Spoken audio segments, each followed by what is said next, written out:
Opening prayer today will be led by Dr. Lux Silvanassan and Pandit Lalesh Maharaj. Welcome to you both.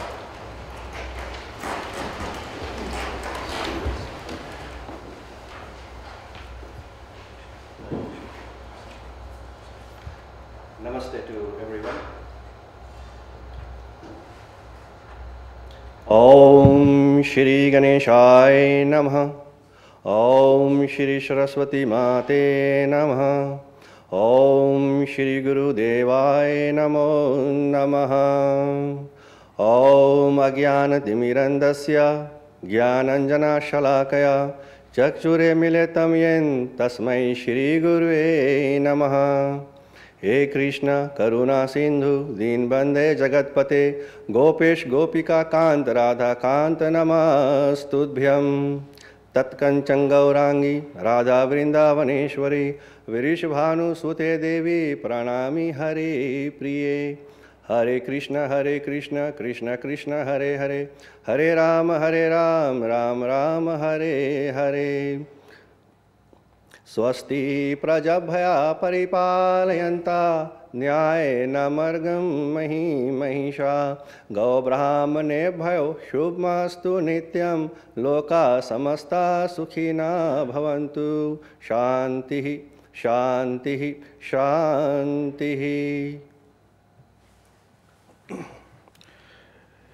We have chosen this particular prayer from the Hindu community for peace. So this was a prayer for peace.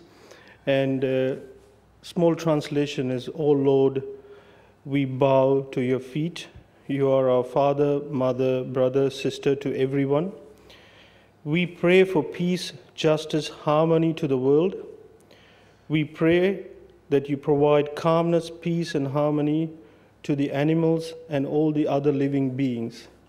So as such, we wish the Council peace and peace to the world so that we may get through these dark times and find peace in our heart and in the world. Thank you. Okay, councillors, we're on to item 3, apologies. We have an apology from Councillor Laofiso for absence. I'll move that we accept that apology. Second to Councillor Staines. All those in favour, please say aye. Aye. Against? Carried. Item 4, confirmation of the agenda. Now, there's 3 parts to this. I'll move that the Council confirms the agenda with the following alterations. In regard to Standing Order 2.1, option C be adopted in relation to moving and seconding and speaking of amendments. It's the first one. The second one, that item 13, the extraordinary water connection at 261 Tomahawk Road, be withdrawn from the agenda.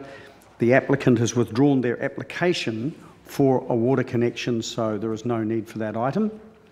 And thirdly, that item C5 in the non-public part of the meeting be taken before C4 due to the availability of external representatives attending the meeting.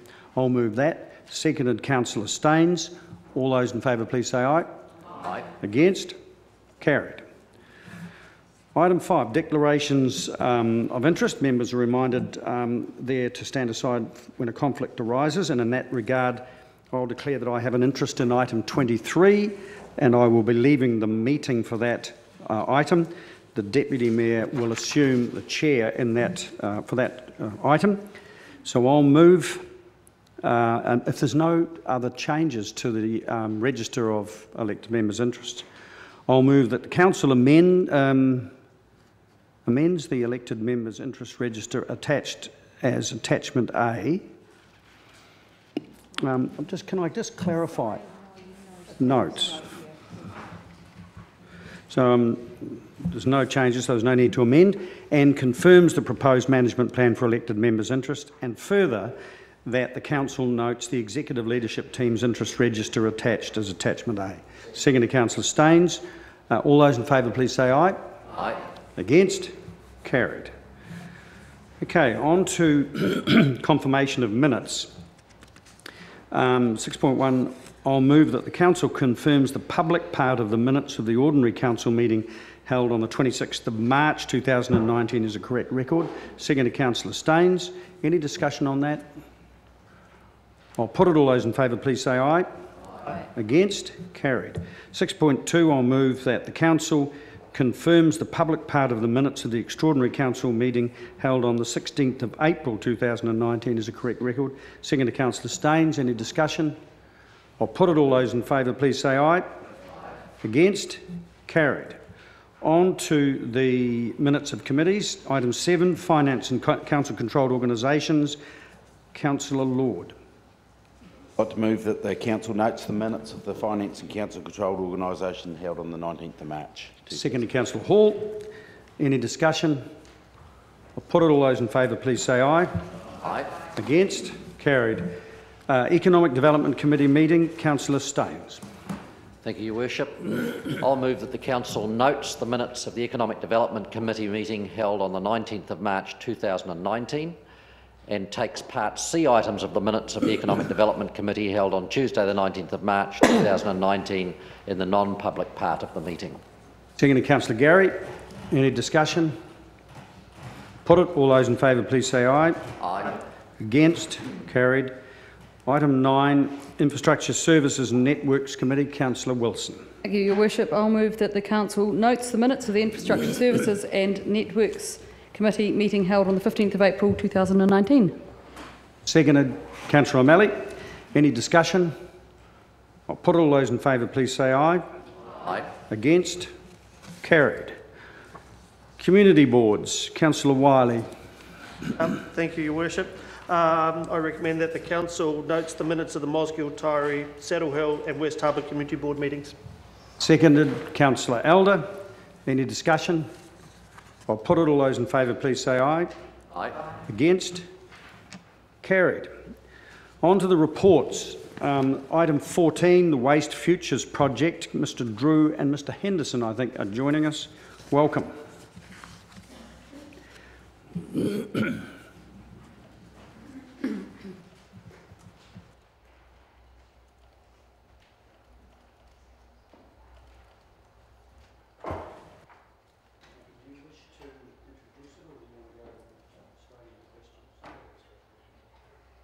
All right, questions, councillors, on this report? This is a progress report. Councillor Hawkins.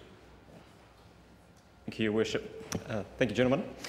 Just a question around timing. So, as it pertains to curbside recycling or curbside collection in that service, options are going to be presented to this council in June with a public consultation process in August, September. I'm assuming then subsequently something through next year's annual plan. But what is the earliest date that we could see a change in what we deliver currently in terms of a curbside collection service? At the moment, we've got the current contracts are in place until June 2021. That would be the earliest we could expect to make any changes. I would expect that that would be optimistic, and it would be more likely to be to have a contractor able to put in place any revised system more likely in 2022. I appreciate your optimism. Thank you. Councillor Elder. Thank you, Chair. A question related to that. Negotiations have been completed for the extension of all existing refuge. Is that contract able to be renegotiated should something come up sooner?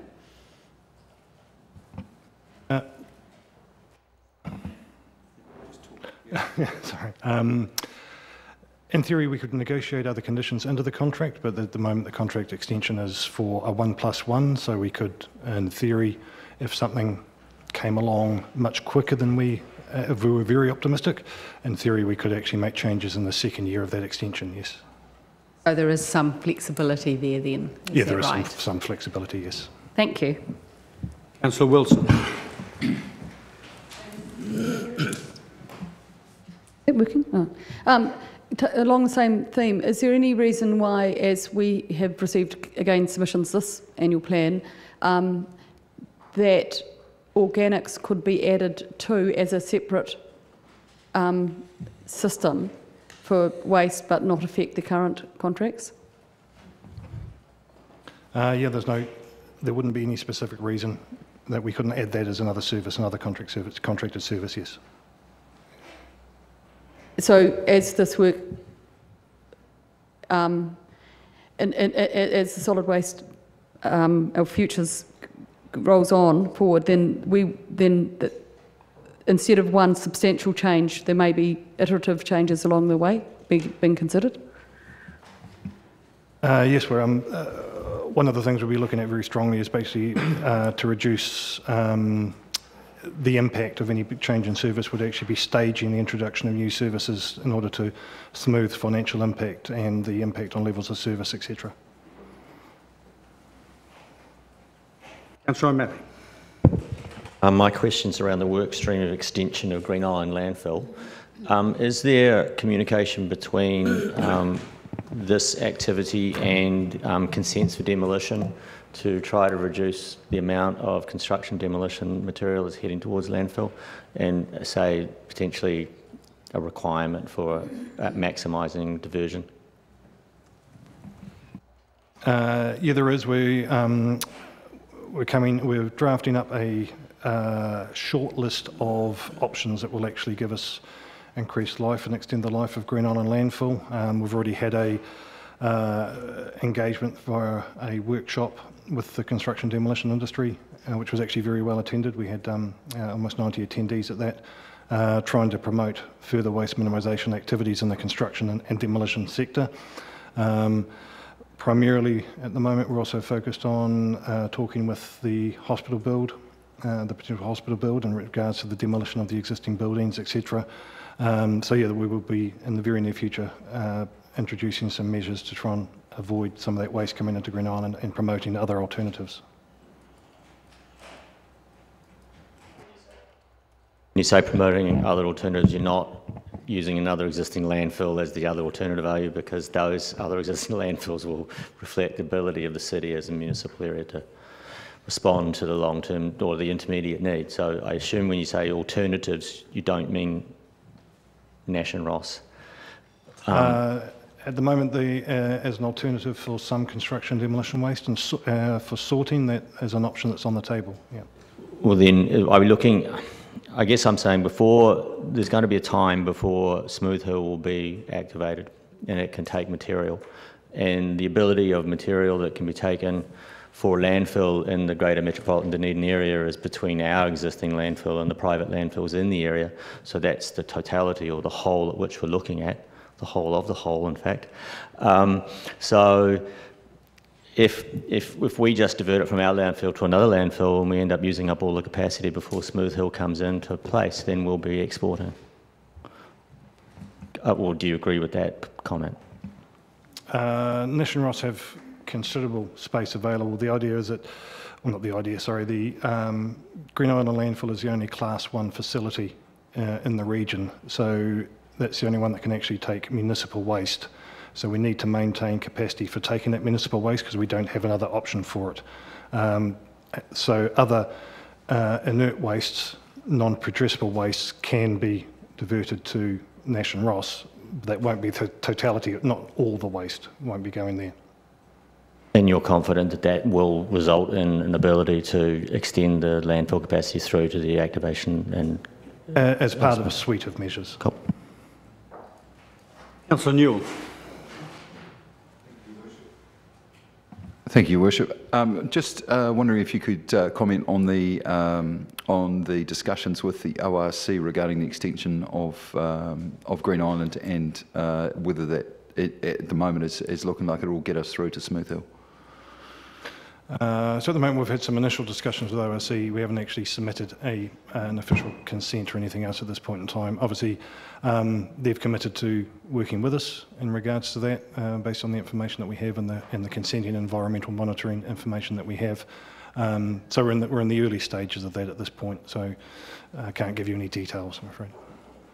And just on Smooth Hill, I know it was originally consented. Is that still current, or would we have to jump through some hoops? Smooth Hill has never been consented. It's designated as a landfill site, and we're in the process of working through the assessment of environmental effects, etc., that will be necessary for a consent application. We're doing that. That's underway now. Councillor Gary. From a community perspective, most of us are not involved in demolition material on a large scale. But I wanted to follow up a colleague's question. This came to my attention recently when I was trying to do something as simple as source some bricks for a project. And I became aware that bricks from a chimney that's been taken down or from a building are just basically shoved in the landfill, and I was actually quite shocked to discover that. The question I wanted to ask you was, what are the incentives or the obstacles to companies dealing with demolition to sorting their demolition materials? I guess and I'm not speaking from significant experience here, but there's no reason that companies can't make a choice to deal with their materials in a more, shall we say, environmentally friendly manner, but there is no incentive for them to do so at this point in time. It is usually more costly for them to do so, so there's actually a disincentive in place. Further questions? None. Would someone like to move the recommended resolution? Councillor Wilson, seconded Councillor Hawkins. Do you wish to speak to it, Councillor Wilson? Any further speakers? Councillor Hawkins. Yeah, thank you, Your Worship. It's really great to have this timeline set out in this paper and made public at this point in terms of what the conversation is going to look like for the future of our curbside collection service. So options will be coming to this council on the 25th of June, a public conversation in August and September, and then any budgetary conversations that follow on from that coming through the next annual plan. There is, though, I think, a degree of urgency, and I would hope that in terms of timelines we can aim for 2021 rather than 2022, because we're in a difficult situation in that we have a stated objective that we want to take a greater control over the waste system locally, but we're also, given the systems that we currently use, requiring people to use disposable single-use plastics in order to access the waste collection services that we do offer. And I think that's becoming increasingly problematic, and we're running the risk very soon of losing the social licence to be able to offer a system like that, and it certainly is an obstacle from some people that I've spoken to in terms of getting them to buy into the system that we offer. The two most frequently asked questions I get certainly around our curbside collection services: one, when are we going to stop having to use plastic bags to put our rubbish in? And two, when are we going to do something about organic waste collection, whether that's a curbside service or some kind of distributed neighbourhood scale service? I'm open to what those suggestions are, but it is great to finally have some clarity around when our community, who are particularly enthusiastic about these issues, will get to come and have that conversation with us, which is an opportunity that they haven't had for over a decade, a period of time with which both our community and I think this organisation have moved quite far in terms of the waste minimisation part of waste minimisation and waste management. So I urge staff to be optimistic in their work ongoing, so that we can get hopefully some progress, not in the next financial year, but from July 2021 when the opportunity first presents itself. Thanks. Councillor O'Malley. I want to follow up basically also with those words that the faster we can go, the better, and I think the community is behind us getting as much work done as possible. I also want to note that while for most ratepayers curbside collection is the thing that they notice the most, the biggest volumes we face are coming from the construction and demolition industry and other activities such as landscaping companies bringing in large volumes of green waste. So I'm hoping that we see in this a willingness to engage with those companies to actually get some of the solutions there in the first place. And one of the things that I noticed in the question and answers about diversion and recycling, and is not in this report because it doesn't really pertain to this report, but is the uneven environment in which we work in. We could get diversion towards recycling tomorrow if we controlled all of the waste streams, because we could set the charges at the gate in such a way that to encourage diversion. As soon as you set those charges to that gate, we would definitely encourage diversion, but that would be to the private landfill and they'd just be going in there. So again, I reach my arms out to our colleagues at the ORC and ask them to keep moving on their policies to support us in these outcomes. Thank you. Further speakers? Someone like to move the resolution? Move. Oh, it's been moved. Sorry. We are right in the middle of discussion. Any further speakers? There are none. Would you want to exercise your right of reply, Councillor Wilson? I'll put it. All those in favour, please say aye. Aye. Against? Carried. On to item 15, proposed parking changes. Can I invite Mr Saunders and Mr Saunders on his own? Welcome. Now, do you wish to introduce this at all? So, we'll go into questions for a start. Councillors, are there any questions? Councillor Vanders. On page 42, under item 11, TPC 10 and TPC 11 talks about encourage parking turnover, putting in paid parking or restrictions for 1 hour. Do you recognise that in encouraging parking turnover, you also discourage, in fact, make impossible in those places commuter parking, which has been considerably under threat for some time anyway? So first of all, do you recognise that encourage public parking turnover is actually banning commuter parking from those areas? So in the case of Vogel Street, the proposal is to have time restrictions on the paid parking, so it would not make it possible for commuter parking within the tertiary precinct. The proposal for consultation only is paid parking with no time restrictions. So commuter parking would be possible, but you would be paying for that commuter parking. Possible, but not really practical if you've got a 9-to-5 job, you would admit. Is that a question? Yes. Would you? No, I would disagree. You think it's possible for people with a 9-to-5 job to be rushing out and filling a metre all You've day? had an answer to that question, Councillor. Do you want to ask another one? I did ask another one. No, you asked the same one twice. No, the question was, do you think that someone with a 9-to-5 job typically is able to go out and fill a metre all day? So they wouldn't be required to. You could prepay for the period of time you chose to be there, and also through the new Pay My Park app, which is being promoted. It allows you to actually top up from your phone wherever you are, so the need to go back out on a recurring basis isn't there. Do you have any other alternatives for the commuters that are no longer going to be able to use some of these parks in mind? Have you made provision for commuters that are no longer going to be able to use these parks? Not specific provision, no. Thank you. Councillor Hawkins. It's been answered. Thanks, good. Councillor Gary. Mr Saunders, I wonder if you just could comment, this is on page 41, and it's in the options, point 1. It's around mobility parking, and I wondered if there was any plan to, at some future time, to have an app which shows those mobility parks so they're more visible. I can see that you're trying to make them more visible in place, but I wonder if an app is part of your plans. Look, I think the specific answer to your question is we're not looking at that at the moment. In more broader terms, certainly we have received comment about the technology available now to direct people to parks. That would certainly include the provision of mobility parks. So are we looking at it in a more broad sense?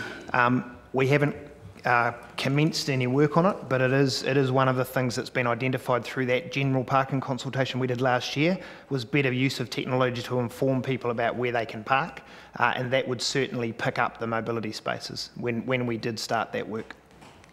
And my second question was around the feedback we had from the community at the long-term plan, in fact, around the difficulty of accessing the Octagon, in particular outside the Regent, was one of the examples that people gave for people with access issues, and the problem of the 5-minute parks not being enforced after hours. Was there any consideration of that in these parking changes at all? No, there's nothing in in the proposed changes or the changes recommended through the recent subcommittee that addresses enforcement as such or the hours of parking, so that hasn't been addressed through these changes. Councillor Hawkins. Thank you, Your Worship. Thank you, Mr Saunders. Just a question specifically around the forthcoming proposals, and we're on the bottom of page 49 on the agenda, around 16 George Street and the Meridian Mall, where paid parking spots are being removed and offset in a manner of, well, in a way by unpaid parking spaces being allocated anywhere. Can you talk to how that's consistent with the wider philosophy that we seem to be going down around that being a paid service? Yeah, certainly. So the stops being referred to are ones on George Street where we've had to shift bus stops to cater for the bus hub. The cost of putting or shifting the infrastructure associated with meters, parking meters, given we're about to embark on a central city upgrade, meant that we felt it was an opportunity for us to offer that as 30-minute free parking without the expensive shifting meters and the things that go with that. So those particular spaces on George Street we are putting in as unpaid 30-minute, and that will come up for review as part of the George Street Central City Plan project. Yeah, right. So all of those that are using the reallocated bus parking spaces are interim, if you like. Correct. Is that something that isn't signalled in this particularly well in this summary of changes, that they are essentially until the central city plan work or the design work has been completed? I just wonder if that might be something that be worth mentioning in this as it goes out for consultation, or making clear. So page 49 are the recommendations from the subcommittee. So those are minor changes. We won't be consulting on those. I certainly do take your point around it. It's not explicit in here that they're temporary. I guess that they're not necessarily temporary if the outcome of the central city plan is that they remain. So that'll be investigated through that process. Cool. Thank you. Councillor Elder. Chair. On page 50, it has reallocate redundant bus stops, and I was just wanting to clarify how many extra parks will be in George Street and the nature of those parks. So in the third paragraph on the right-hand column, total spaces gained 11 P30s, 7 P5s, 5 authorised vehicles and 5 mobility spaces, and there's also allocation for 5 parklets on George Street, which are those outdoor dining, outdoor seating spaces, which will go in as well. We're taking the opportunity of those bus stops to actually give models of what George Street could look like, or?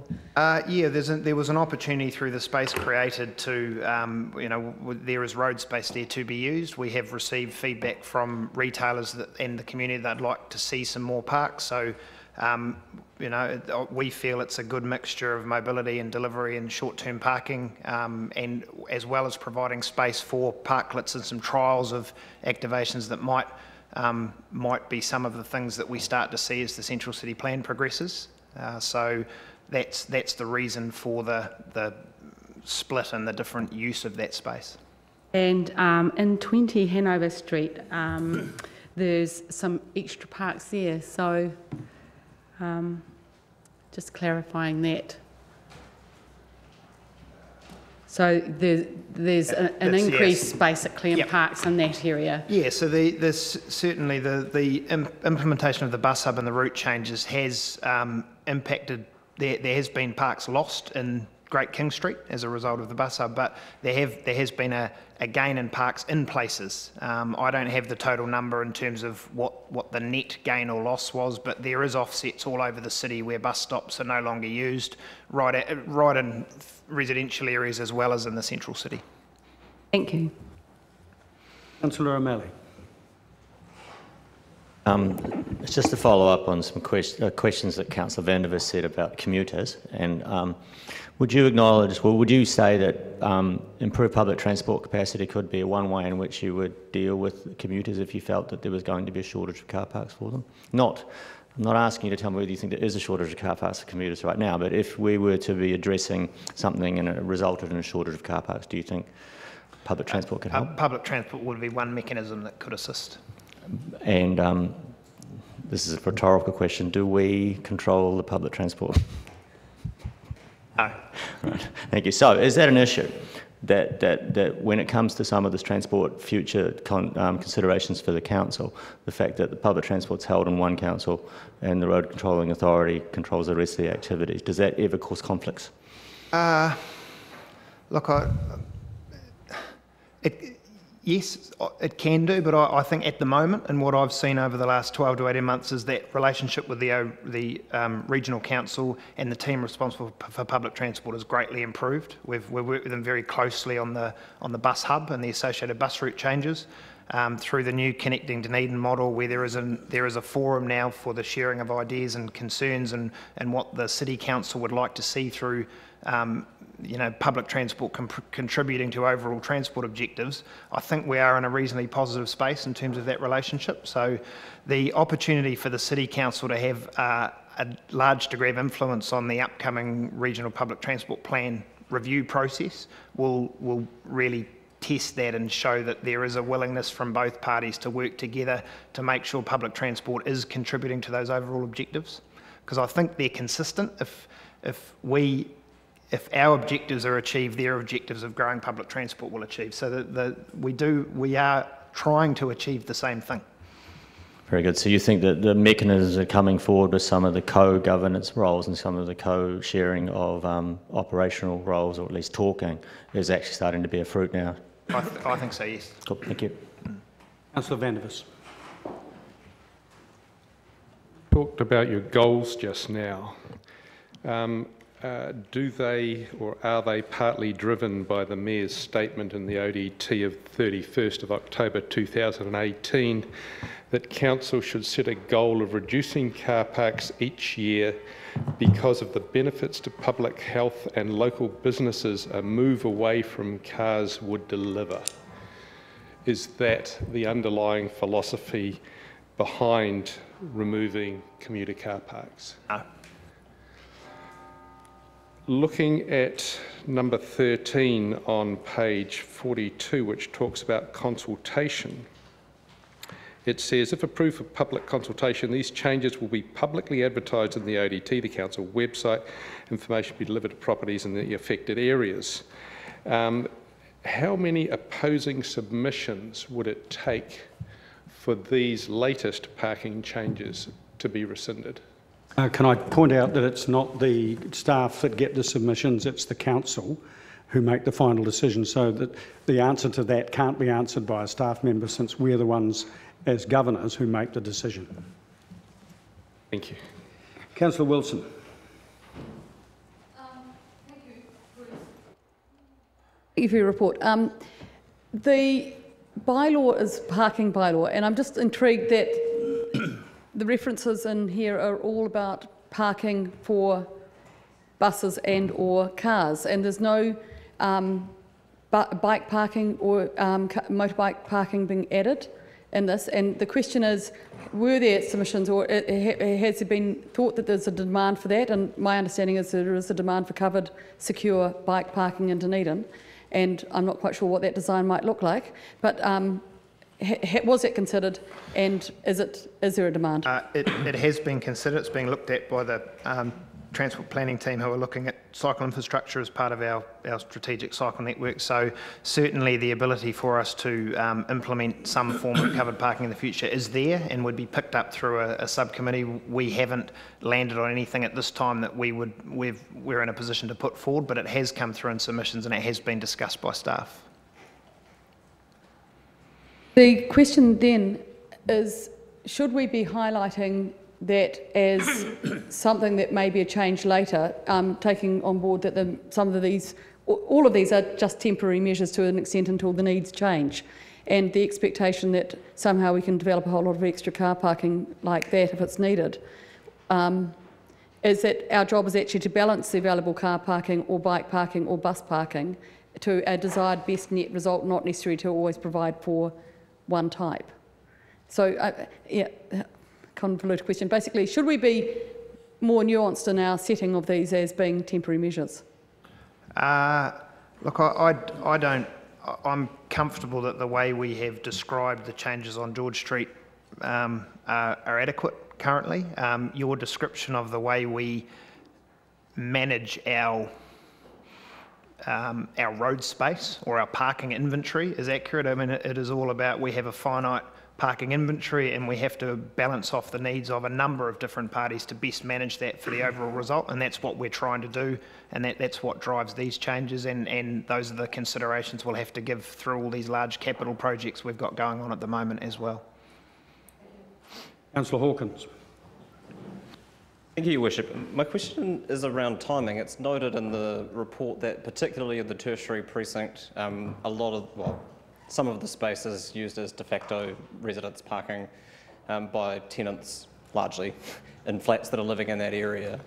And I wonder if any thought had been given to, should these be approved for consultation and then should they be formally adopted, whether that the phasing in of that could be delayed until 2020, given that I'm assuming that a number of those tenants would have moved into that area because free on-street parking was advertised as part of that offering. Yes, certainly. Look, that's something we could consider when it comes time for our to consider submissions and put them to the committee, and we could note in there around timing for implementation of any changes. But ultimately, you'd be comfortable with that as a process between should it get to that point? Yes, sorry. Okay. Yes. Thank you. Councillor Steadman.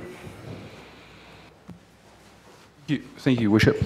I've mentioned before, and it says in here about parking from Queen's Gardens through to Jetty Street. There's no mention of the Queen's Garden, those angle parking there. Are they still 4-hour parks there? On the map, sorry, I'm not sure.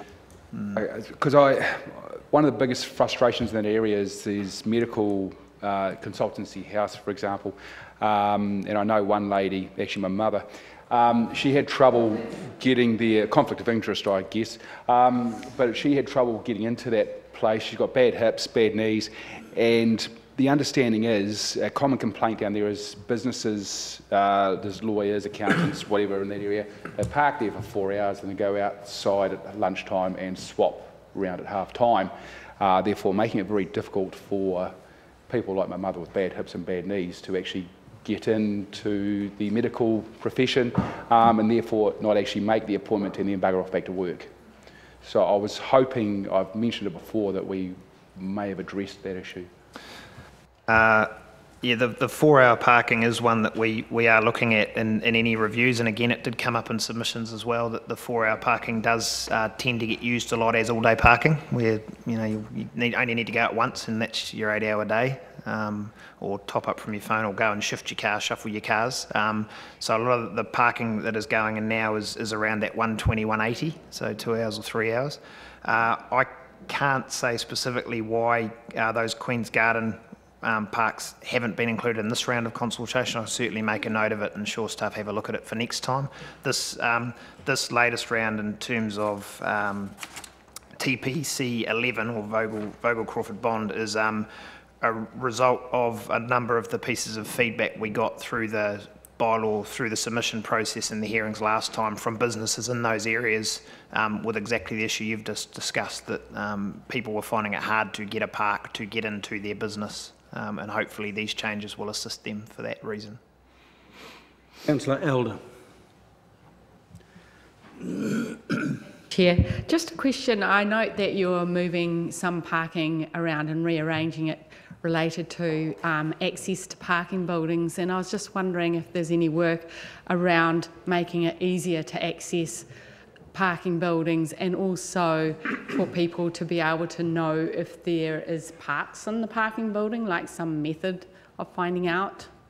No, not specifically at the moment. There is a bit, and we have had it raised by councillors at question time and in workshops previously around the technology available to better inform people about the number of spaces available in our car parks.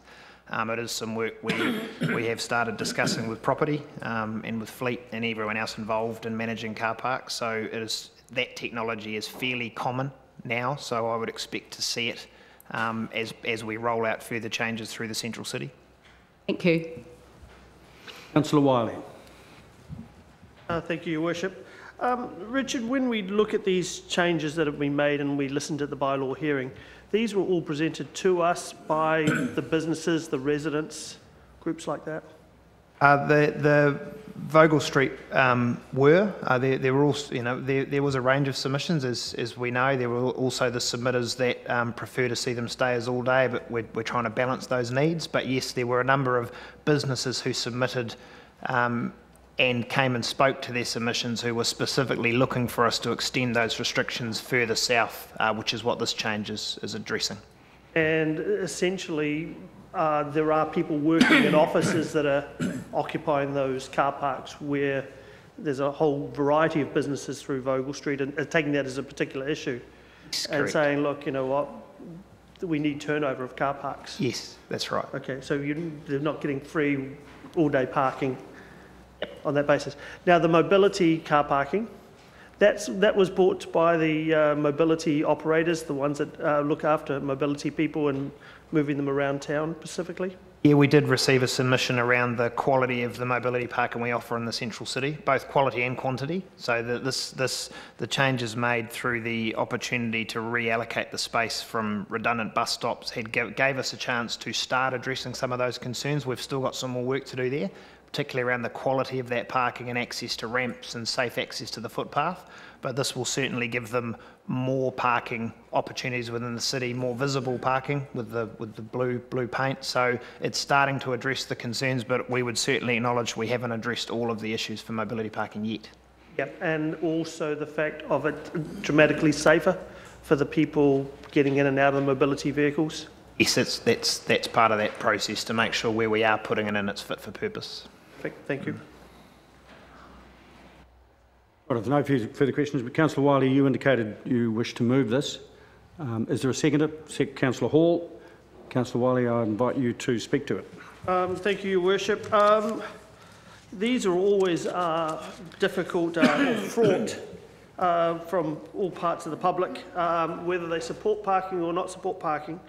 But I think the key parts that in chairing this bylaw hearing is the fact that most cases were brought to us by the residents, by the business people, of what the benefits were. And when we look at the options, we look at the option 1 on page 41, and this is where this paper does get quite muddled, and also the ODT seemed to do a good job this morning of mixing the two together. Really, there were no parks lost to residents or to the citizens of the city.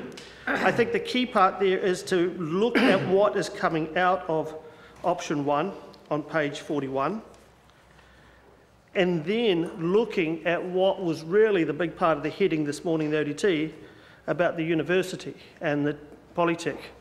I know my wife quickly stopped me in mid-coffee to tell me what the hell were we doing down in the Polytech and where was the consultation. I said, actually read it again, there is consultation coming. And I think that's the biggest part, is actually for a lot of people, it is they will get to consult when we look at paragraphs 11, 12, 13, 14 and 15. And that's the important part. So separating these, for me, separating these two parts is really, really important for us and for the community.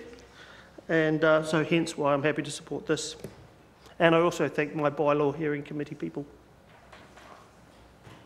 Further speakers. Councillor Gary. Thank you, Your Worship. I just wanted to speak in support of this motion and these changes, and first of all acknowledge the bylaw committee and the staff for the work they've done. It's always a balancing act with these kinds of things, and I'm hoping that we will see a continuing engagement. Obviously we're going out for consultation, but a continuing engagement as the needs change in our city as we grow. This is going to be a changing situation. We're going to need to be, as a council, quite nimble around these matters, and I trust that staff will monitor the impact of the changes as they are placed in. I note the emphasis on safety, and I want to acknowledge that what has been taken into account around mobility parks is greatly appreciated by those who have to deal with that in their everyday lives. The fact that they will be more visible, that there are more of them, and as I mentioned in the committee meeting, this even made national news one Sunday, 5 more mobility parks. And I was very pleased to hear staff mention this is the start, this is not the end of those changes and the need. And it does include the most vulnerable in our society, and I just want to note my appreciation for that on behalf of that group of people in our community. Thank you. The speakers.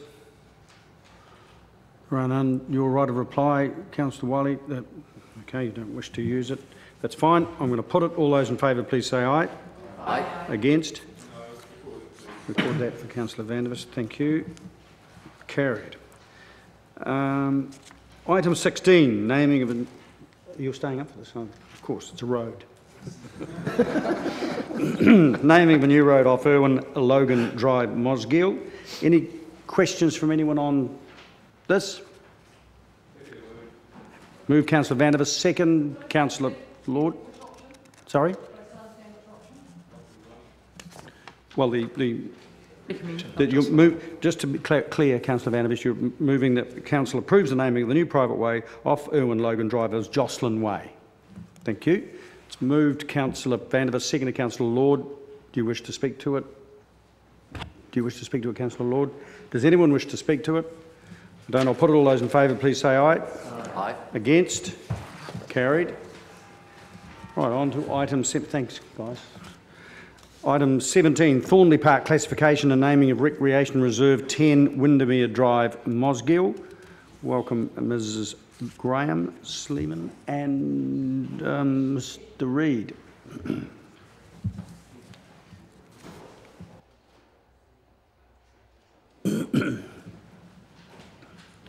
Now, do you wish to introduce this? Questions, councillors? Any Councillor Hawkins? Thank you, Your Worship. I'm entirely comfortable with the proposal insofar as the investiture and naming is concerned, but my question's around signage. There's commentary in the report that suggests the developer is interested in signage that is consistent with the subdivision, and I've no doubt that's the case, but this is a public reserve, is my understanding, is it not? So ordinarily, I took the nod as a yes, so ordinarily in any other case, a public reserve would have signage consistent with all of our other public parks and reserves in terms of a consistently welcome environment for the general public. Yes, that's correct. So to make it clear that that would be the will of council for it to be branded consistent with our other parks and reserves, would that be, does that need to be included as a resolution here, or can we just leave that with staff to take care of? We will take care of that, having noted that. Further questions? Councillor Elder?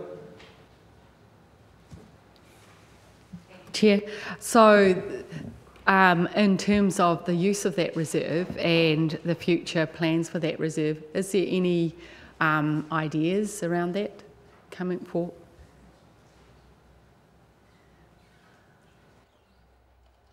It already has a playground on it, so recreationally it's sorted out. Oh, thank you very much. It's just, is it part of the planning process that when we create subdivisions and areas that we require over a certain amount of area to have a reserve for play and adventure? Yes. Thank you, and congratulations for that. Any further questions? Councillor Hall? Oh, you can second. Councillor Wilson just indicated she's going to move, so it's moved. Councillor Wilson, seconded Councillor Hall. Councillor Wilson, do you wish to speak to it? Councillor Hall, do you wish to speak to it? Anyone else want to speak to it?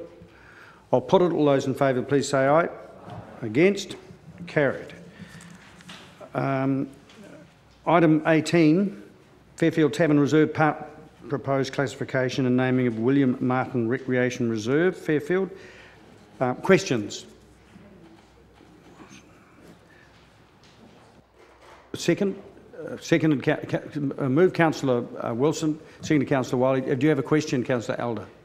Oh, no, I was just putting my hand up to second. Oh, no, I've already got one. Thank you.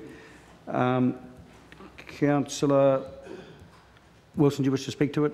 Any further speakers? I'm going to put it. All those in favour, please say aye. Aye. Against? Carried. Thank you. Right, item 19, the ORC annual plan submission. Ms Graham, you remain, and Ms Pinfold is joining you. Welcome. Any introduction required? No. Questions, councillors? Councillor Gary. Your Worship, my question was around had any consideration been given to include in the submission a point around collaboration over harbour related matters. That's something certainly we've talked about in this triennium. Forgive me if I've not seen it and it's there, but I didn't see any specific reference to that. You're right, Councillor, there is no specific reference to it, but there is no reason why we can't include that. Although the submission is focused primarily on the key areas that the ORC flagged as them seeking feedback on. So that doesn't preclude us from adding that in? No, we would just need some wording that was agreeable to Council to include it. Further question? Oh, Councillor Hawkins. Thank you, Your Worship. I'm happy to move the submission as drafted, and I've written some amendments and circulated them in advance, but one of them makes specific reference to the triennial agreement, and I thought you might be best placed to explain to those of us who are less familiar with what the triennial agreement is, what it is, to save me the job of doing that later. Executive to Stephenson. Reach there. So in the new triennium, all of the councils within a region, including the regional council, sign up to a triennial agreement that talks about how we'll work together.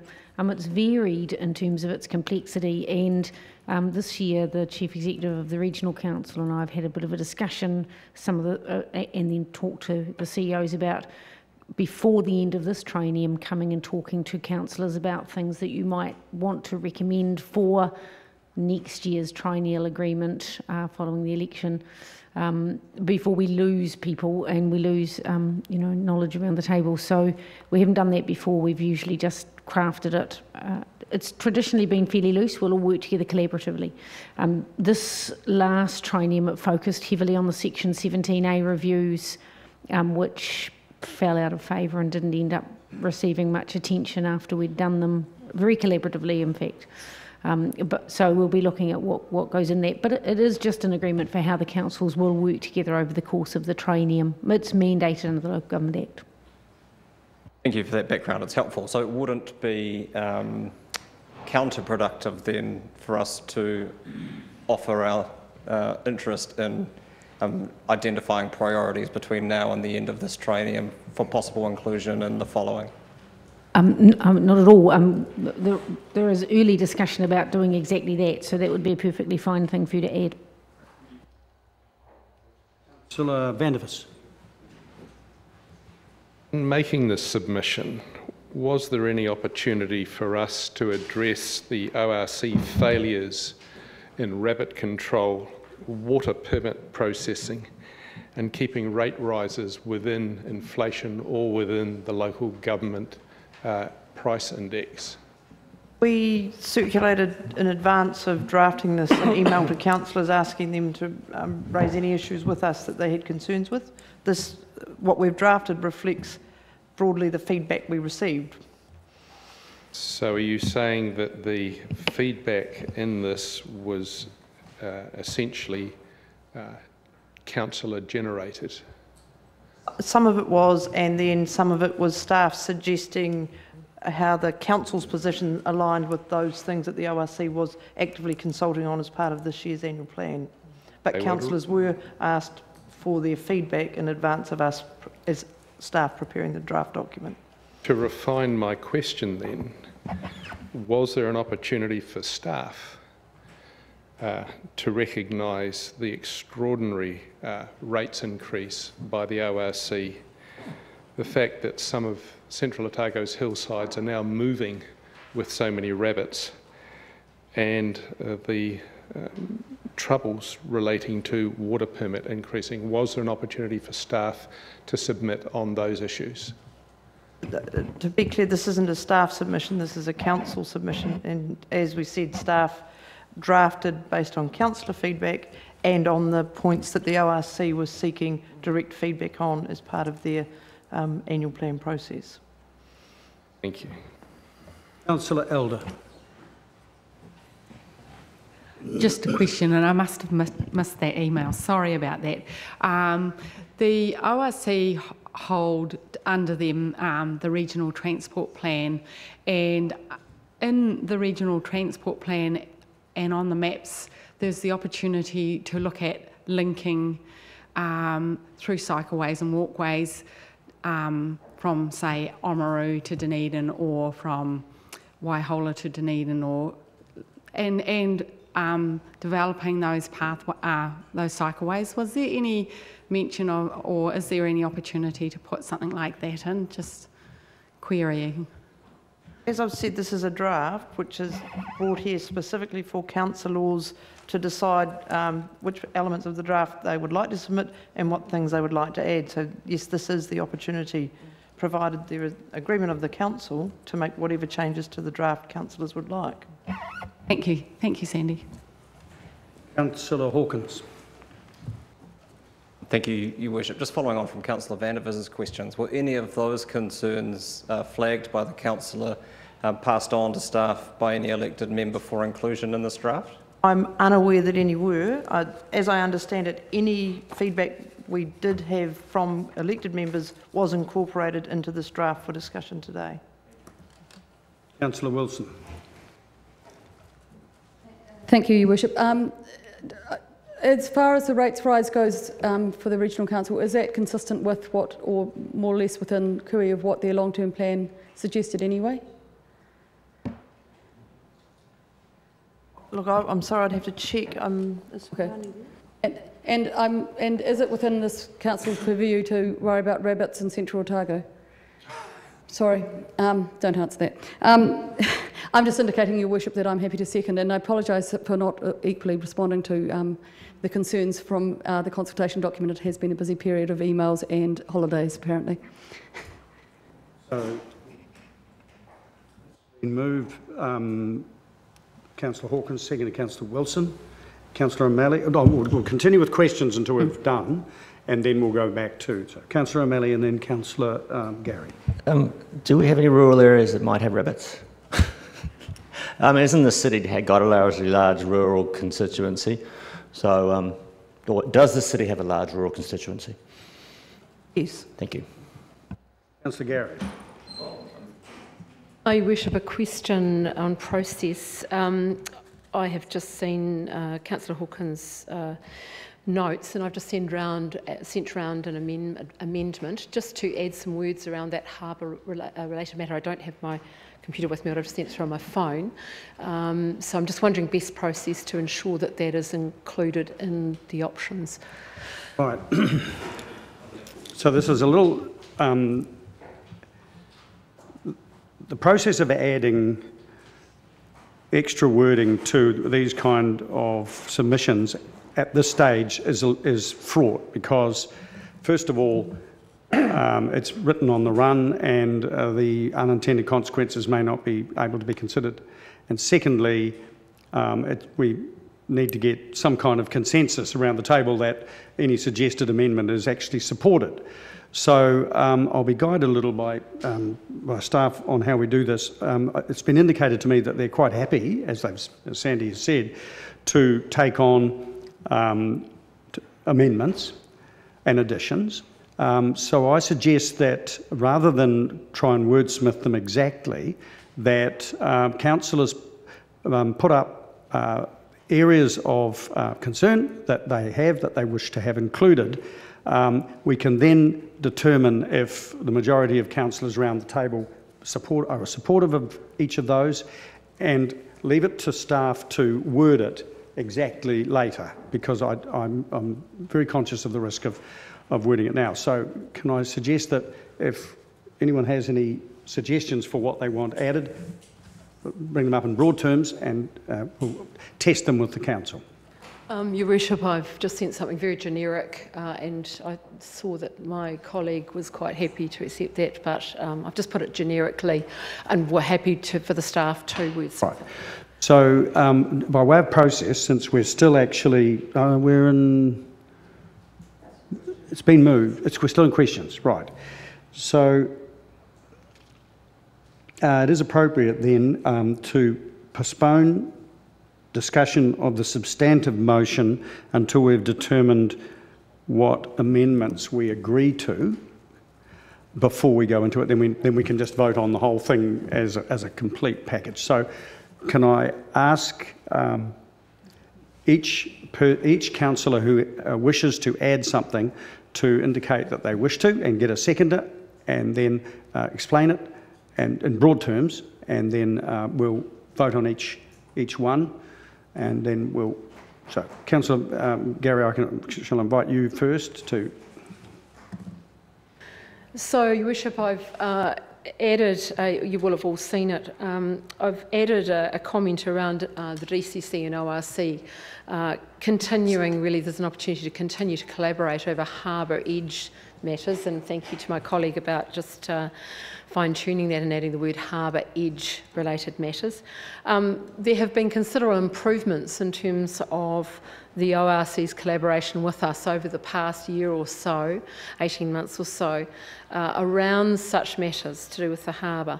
And the harbour's come into real focus because of the harbour vision, but I'm talking about the much wider harbour edge for our community. Our community's much more focused on it, the council's much more focused on it, and we need to continue to collaborate on it. So I'm very relaxed about the specific wording. I do acknowledge that harbour edge is what we're talking about because that's where our jurisdiction is, but there's a bit of an overlap and there's a bit of a grey area, which really happened over amalgamation. So I believe this would be of benefit, but I'm very relaxed about the specific wording. Okay, is there a seconder for that? Councillor Wilson? Okay, I want to keep this process reasonably economical, or we'll be here all day. So if anyone has a pressing need to comment on that, please do so now. Right, Councillor O'Malley. Promise it won't be very long. Just make sure you use all water's edges because there's harbours north of the harbour as well, such as Karatani. Cool. Harbour and sea littorals, as it were. Yep. That's fine. Any further comments, Councillor Van der Vis? I'll come to you after this one. Right, I'm going to. All those in favour of including this, please say aye. Aye. Aye. Against? Carried. Thank you. We've done. That's the first one. Second, can I invite Councillor Elder? Do you have something you wish to? I just put a motion. I don't know whether it's the right thing to do, but I'm putting it out there anyway, and that is that consideration be given under the Regional Transport Plan, which sits under the Regional Council, that cycle connections between territorial authorities be investigated. Okay, is there a seconder for that? Councillor O'Malley? Okay. Is there anyone who has, Councillor Wilson? Without it all being against this process, because I think I understand exactly where you're wanting. It isn't the appropriate time. The annual plan process is separate from the regional plan setting process, which has its own statutory requirements, is my understanding. And I think it's muddying waters. I also note that in our last annual plan process ourselves, I think that we okayed that work would be done by the council internally initially. So I have every sympathy with it, but I won't be supporting it because I understand that it's a regional plan, transport plan was a separate process. Can I just make the comment that I would be supportive in principle of what you are advocating, but it is not the ORC's responsibility to facilitate connections between TAs.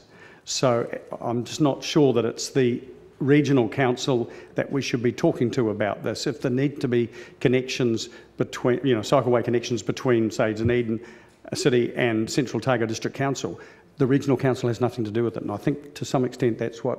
I think that's correct, but so this isn't an appropriate issue to submit to the regional council on because they have no authority, but it would be an appropriate thing to suggest we put in the triennial agreement. So we'll pick it up at that point, Councillor Elder, if you're comfortable. So, yes, I'm comfortable with that, as long as it's in the appropriate Councillor place. O'Malley, did you have an observation? The Regional Transport Committee is chaired by the regional councils. So only the regional council can deal with connections between territorial areas. Only through that committee, but not through on their that own. committee. So it might be that you would that the ORC would support activities of the Regional Transport Committee. So how would you reword that then? We can't. It's basically. Look, I'm going to pull this. Okay. Fair enough. We're going to get nowhere. I think we've determined that there are certainly other productive avenues to take this issue, and I don't think that in balance it's productive for this submission. Are there any further?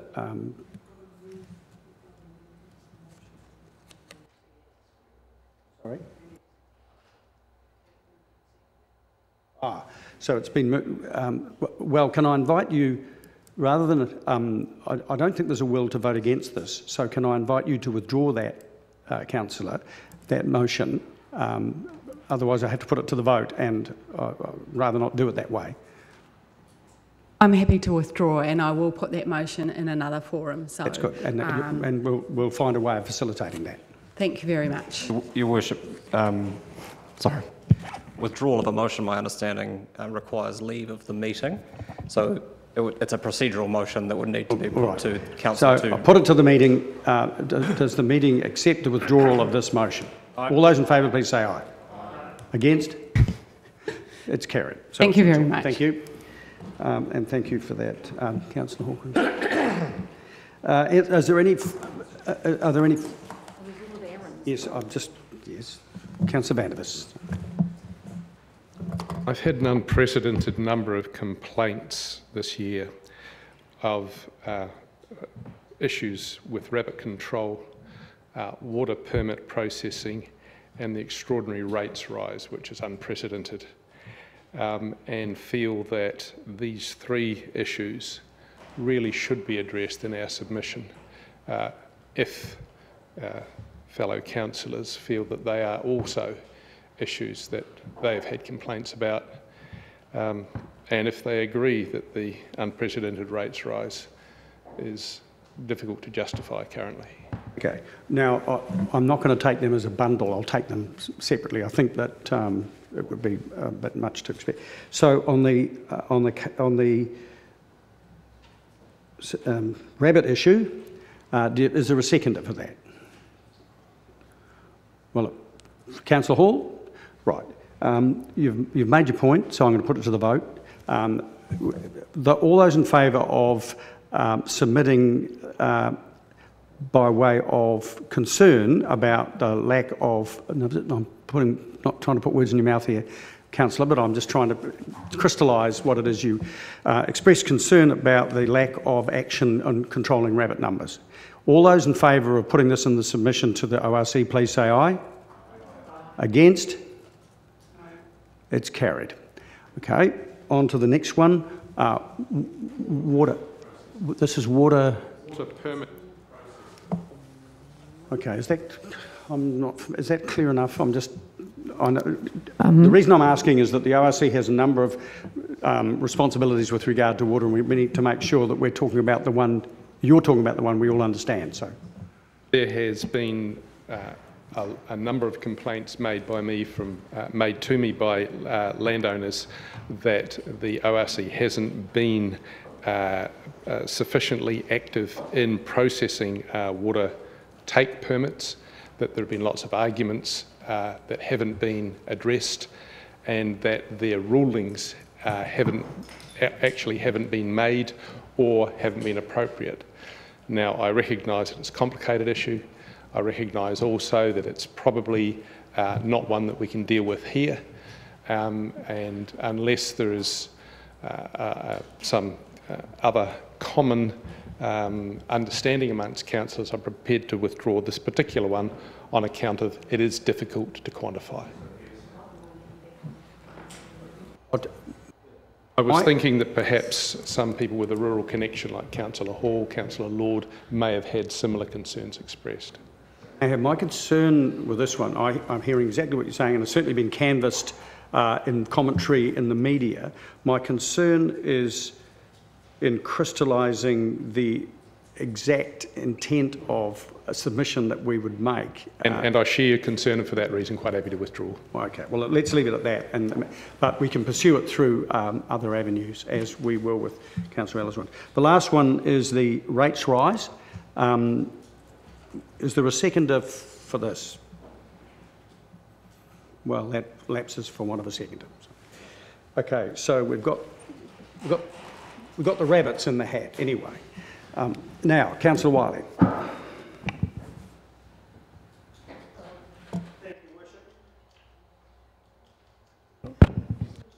Thank you, Worship. The issue that I want to see if we can include, and this has only come to me last week, was the fact around Tomahawk Lagoon and the ORC maintaining their eco funding for the health of the Tomahawk Lagoon.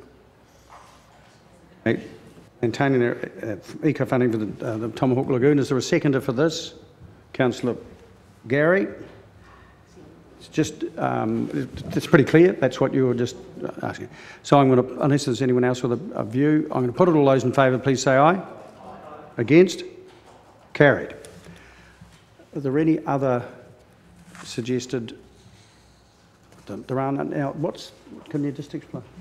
This is a substantive motion. Councillor Hawkins sent through this set of 5 amendments at the beginning, which got moved when he moved the substantive motion. Right, okay. So he might wish to take them separately and have him talk us through each one. They're hard to read, that's all. So because the print is small, so... Oh, you've emailed them round. Right. So now we've gone on to the substantive motion, noting the annual plan submission, and we take it as a given that the additions that have been agreed are in there, albeit they're not worded yet. So now I'm returning to the mover of this, Councillor Hawkins, and invite you to speak to your motion and specifically these that you circulated, these comments. So. Yeah, thank you, Your Worship. And firstly, apologies for the lateness of some of these amendments, but they do relate specifically to, in at least one instance, events that have arisen in the intervening period. This is obviously our best opportunity in any given year to offer our input into the work of our regional authority, which is important, not just because there's significant overlap in the work that we do, but also because we have a responsibility to represent the concerns of our own and ambitions of our own community in terms of the work that the Regional Council do. These amendments aren't adding anything particularly new to the submission as it was drafted, just particular notes of specificity. 1 and 2 are around our public transport system, our bus service. The NZTA the Friday before last, or just before Easter, announced that they were reviewing the farebox recovery rate system, which is essentially the cost-sharing model or the user pays model that's built into to our public transport system in response to the push in Auckland to freeze bus fares there. There's now a willingness on behalf of the Transport Agency to work with specific regions to develop patronage plans and policies that better suit the local context, which I think is incredibly positive. And all this is doing is signalling the intent and the interest of this body to be part of that, because obviously, as has already been canvassed in previous papers, through our integrated transport strategy and others, increased patronage in public transport is something that we have as a strategic objective, and so therefore when opportunities arise to feed into that, we should. 2 is just following up on some work that had resourcing allocated in the current financial year and I've heard nothing of since, which was a feasibility study proposed by the Regional Council into a public transport link to the airport.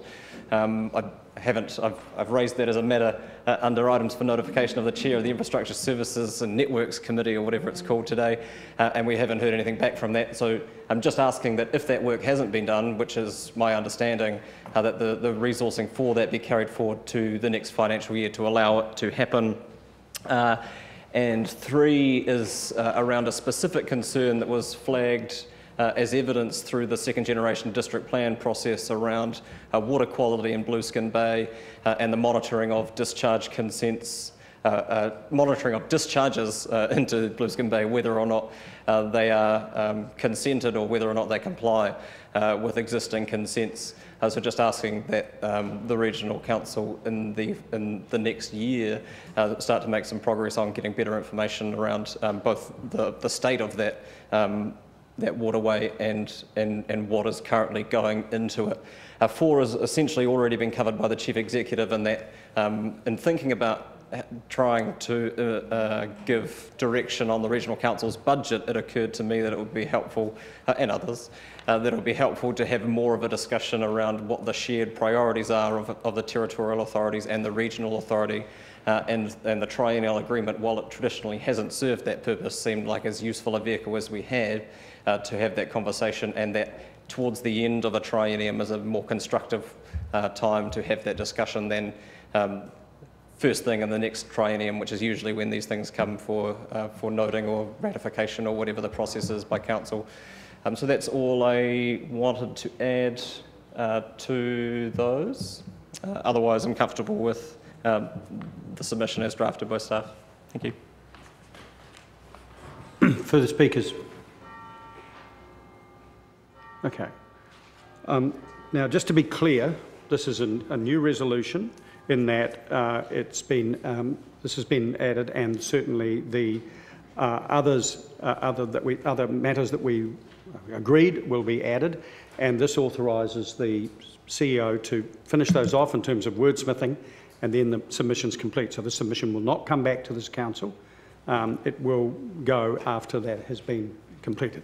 We'll just need everyone to understand that. So I'm going to put it that we approve the submission as just discussed to the Otago Regional Council on the proposed ORC annual plan. All those in favour, please say aye.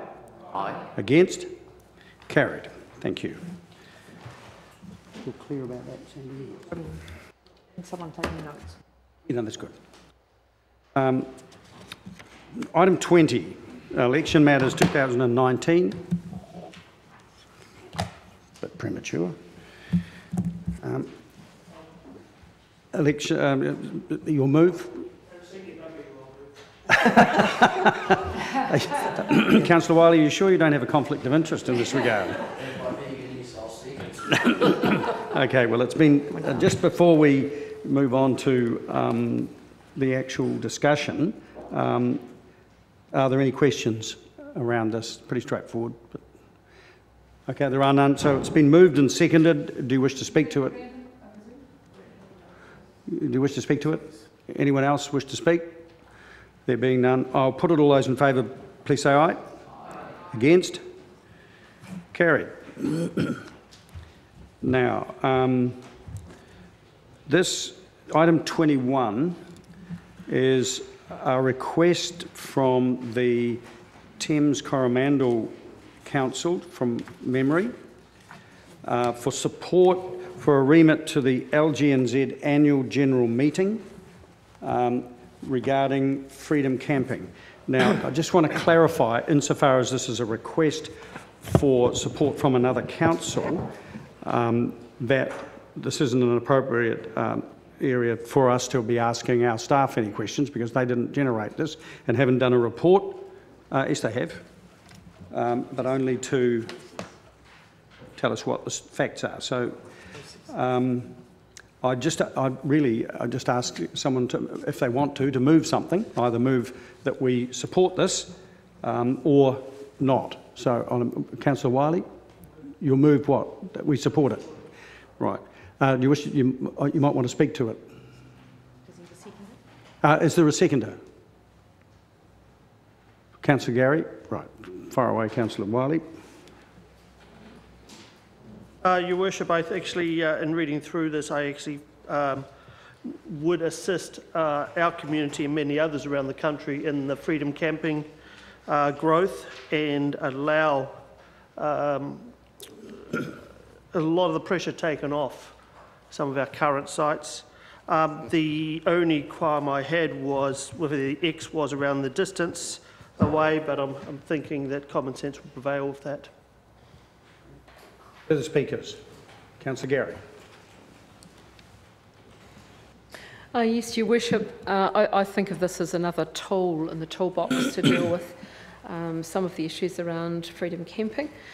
Certainly in my time as chair of the Otago Peninsula Community Board, I can recall several situations where this particular opportunity would have been very useful.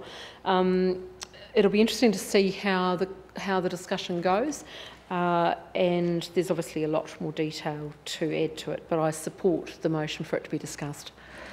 Councillor Vandevers.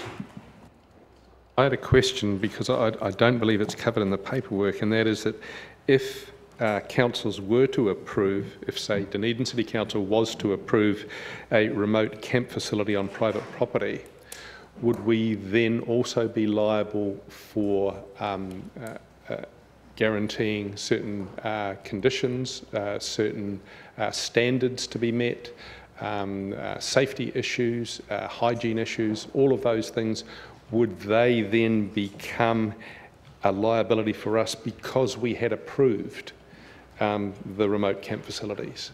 So that's exactly the kind of question we can't answer on the fly. So if we were to have a discussion about approving a privately owned campsite, we would canvass those sort of issues in this report. None of this current resolution doesn't go into anything like that amount of detail, so we simply don't know. We can answer questions on process for voting for this and seconding it, but we can't answer questions on doing it ourselves until we're in a position to consider that.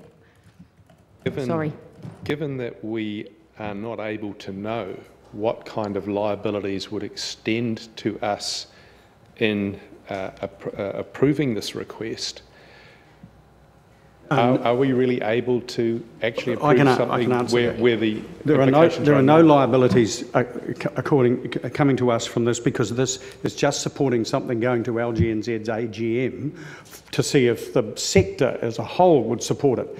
But there are no liabilities.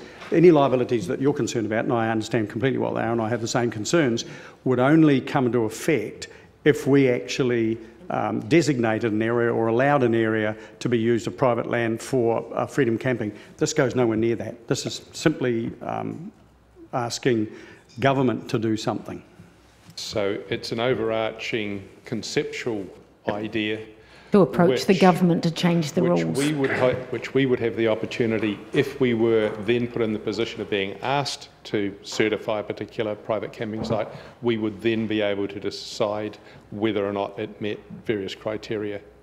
And prior to that, I would expect that were the government to look at picking this up and changing the rules, we'd be given an opportunity to consult on what we think those rules should be when the government changes the rules as well. So that would be the first opportunity to have that discussion before we even think about what we might do locally. That's assuming the government took any notice of the remit in the first place. But anyway.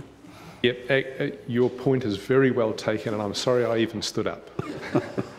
Councillor Hawkins.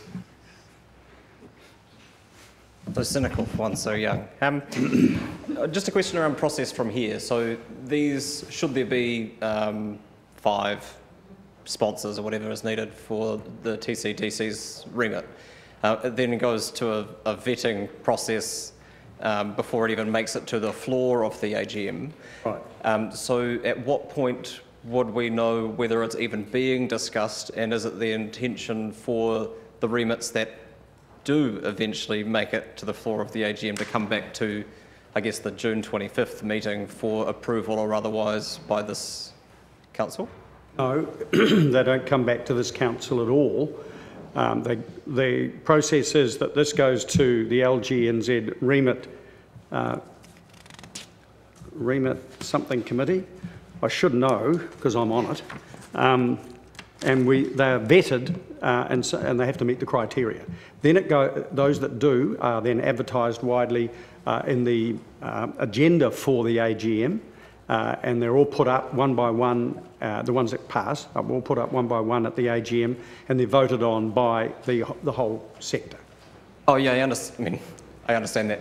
My question was really around what the mandate will be for council voting for or against these remits that eventually make it to the floor. Will they come back to council for approval, for support for before they're put at the AGM? Actually, Sharon Bodecker and I were having a conversation about this just last week. We haven't previously had a process for doing that, but we are talking about what we can do for a process to put them in front of you so that the delegates to the committee know the will of the council.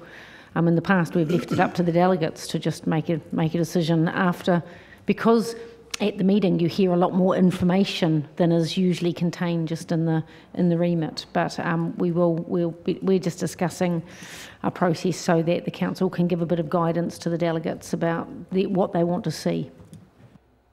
Sorry, I misunderstood you. Councillor Wilson. I've got a question about this, and would this preclude a resource consent requirement where it would otherwise be required?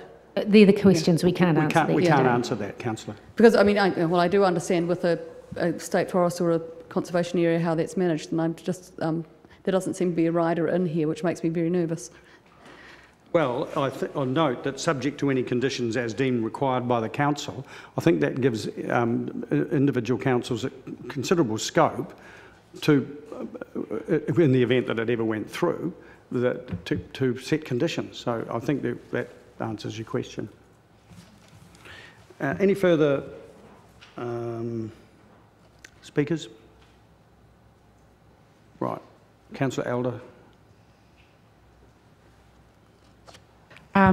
This has actually been of interest to me in the past, in the sense that I went up to Te Kaha recently, and the local school actually provided freedom camping. There's lots of places that have really good facilities for camping, and I believe this gives that flexibility. I mean, there's rugby clubs, there's golf clubs, there's all sorts of clubs that have toilet facilities, they have kitchens, etc., and it enables places that are under really a lot of pressure to be able to actually look at what facilities they've got in their communities, and maybe those clubs, those schools can make some money out of it as well as on the side. But I do believe this does provide some flexibility to people to do something about it in their areas. Right. Any further speakers? Councillor O'Malley. I think the reality is that it's asking the government to look at the camping ground regulations ultimately if it goes through, and it is relevant to us and everybody trying to provide freedom camping facilities, because often these regulations are in fact in the way of whether or not you can provide a facility. So the idea that it's just a remit to go and ask the government to look at the regulations, I think is pretty safe, and I think it's a good idea. I would note that the word freedom camping is not used in here, and insofar as it's highly unlikely a private property owner would offer facilities for nothing, then it won't be freedom camping anyway. So Councillor O'Malley's point is really well taken, that it is what we're seeking here is a change, or the Thames Coromandel Council is seeking a change to the camping ground regulations. That's what it's about. It's not about freedom camping, actually. Yeah, I didn't mean to put No, I'm not being critical. I'm just pointing out that sorry. This is okay. If there are no further speakers, can I invite Councillor Wiley to exercise your right of reply? You're happy? So, all those in favour of supporting this remit to LGNZ's annual general meeting, please say aye. Aye. Against? Carried. Thank you. Right, item 22, notice of motion. Again, this is not something that, since this has come from a member, this is not something that we can ask questions of staff of, but Councillor Benson-Pope, this is your notice of motion. So, first of all, do you have a seconder? I believe I do. Oh, good. Second, Councillor Lord. Right, fire away. Thank you, Your Worship. This is not a new issue, and councillors will be aware that as part of the process that established this organisation in the last great round of revolutionary local government reform in 1989, that there was the view of every authority in Otago, with the exception of Queenstown Lakes, that we should have a unitary authority for the whole region. So you might want to talk to Warren Cooper about that. So I've never had any issue with looking at the wider picture and the wider structure of local government in this structures in this country, and it's quite apparent that in the current environment, nor does the government. And that's one of the reasons I'm moving this rescinding motion, is that the volatility of the sector at the moment anyway. So while I have no objection to looking at the principles of the issue, what I do have some considerable unease with is the volume of unprofessional and unpleasant correspondence that debate with staff has been generated over this issue, not by staff, I must say. That's all a matter of public record, so people will be able to see that if they want to. Clearly, after the agreement that's on our books at the moment, there was an explanation of the lack of progress. There have been subsequent details of what has happened and what has been done, but the Chief Executive explained to us on at least one occasion and was supported by staff about the low priority that that work had, even before other priorities became even greater. I think it's quite clear that the relationship we have with the Otago Regional Council at the moment is much more collaborative and positive than it has been at some previous points in time. Not just the obvious issues around the priority of our policy people working on the waterfront jointly with ORC staff on many parts of that issue and consent issues. We've also had really positive relations with the ORC in respect of connecting Dunedin. In fact, Mr Saunders' comments about public transport a little while ago reflect that collegiality as well. The relationship we have with the Chief Executive of the Regional Council and her senior staff as part of the local advisory group on the hospital is thoroughly positive, and we know that we are intimately involved in working with the Regional Council on South Dunedin issues. So it's not just public transport. There are many issues with which we are constantly interfacing with the Regional Council.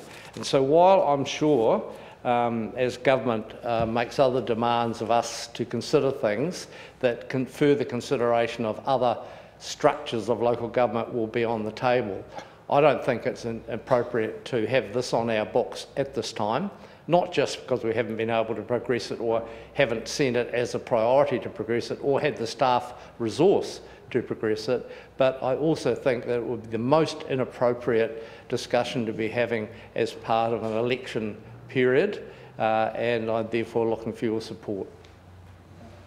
Councillor Wilson. Thank you, Your Worship. In terms of Standing Orders 24.2b, I'd like to move that the motion under debate should be put. A little, just bear with. Sharon, can I just have a little guidance on this? Procedural motion.